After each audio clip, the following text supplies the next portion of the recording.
On tous les cas, on qui lance direct la caillou. Tout est seulement la caillou, c'est maintenant.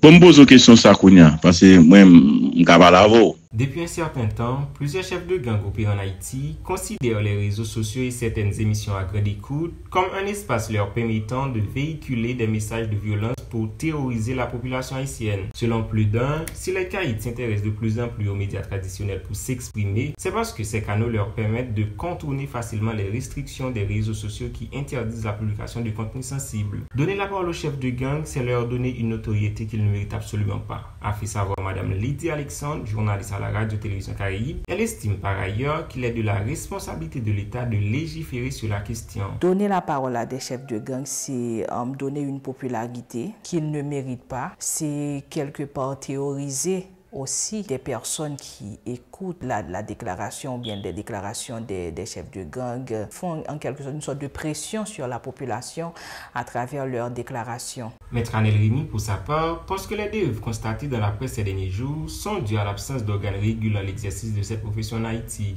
Si plusieurs journalistes préfèrent mettre de côté les principes du métier, c'est peut-être pour chercher des vues et gagner en popularité pour suivre les défenseurs des droits humains. Il y a tellement de dérives dans cette profession que n'importe qui se lève un jour et se dit journaliste. S'il y avait une instance couronnant l'exercice de la profession de journaliste en Haïti, on n'allait pas donner la parole à n'importe qui. L'État ne peut pas réguler cette situation puisque l'État en lui-même est faible. Mais s'il existait une certaine rigueur au niveau de la profession, des personnes qui prônent la violence n'auraient pas droit au micro. Maintenant, le fait que des journalistes, pour chercher des views, pour essayer de se faire connaître, maintenant, ils mettent de côté les principes de la profession et ils s'adonnent à l'interdit. Mais si l'État n'assume pas ses responsabilités, ne vous étonnez pas s'il y a un bandit qui dispose de sa propre station de radio ou bien de sa propre station de télévision, correctement. De son côté, le juriste Jonas Baptiste-Né, joint par téléphone en raison de la pénurie de carburant qui sévit dans le pays, croit que tous les citoyens, qu'ils soient chefs de gang ou pas, ont le droit de s'exprimer librement sur les réseaux sociaux et dans les médias traditionnels,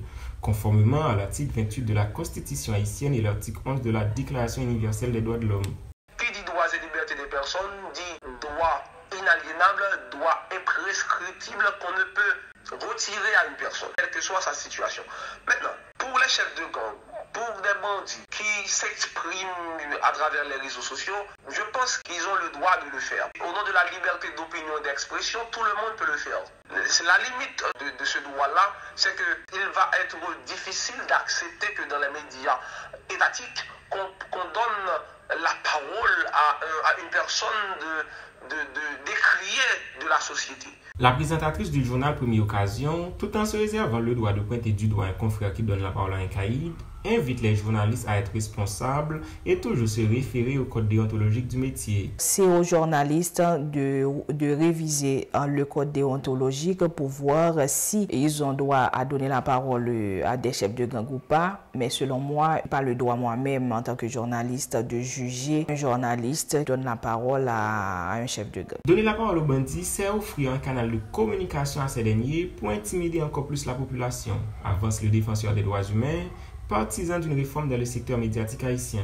Lorsque vous donnez la parole à quelqu'un qui fait l'apologie de la violence, vous avez votre part de responsabilité. Parce que vous avez fait en sorte d'offrir un canal de communication pour que ce dernier puisse véhiculer son message de violence. Donc il faut un changement, il faut du sang neuf au niveau de cette profession, il faut un document légal. Dès qu'on parle d'état de droit, dès qu'on parle de démocratie, c'est un état où les dirigeants et les dirigés sont soumis aux normes légales. Par ailleurs, le professeur Baptiste-Né affirme que les journalistes n'ont aucune part de responsabilité dans l'influence des gangs dans les médias.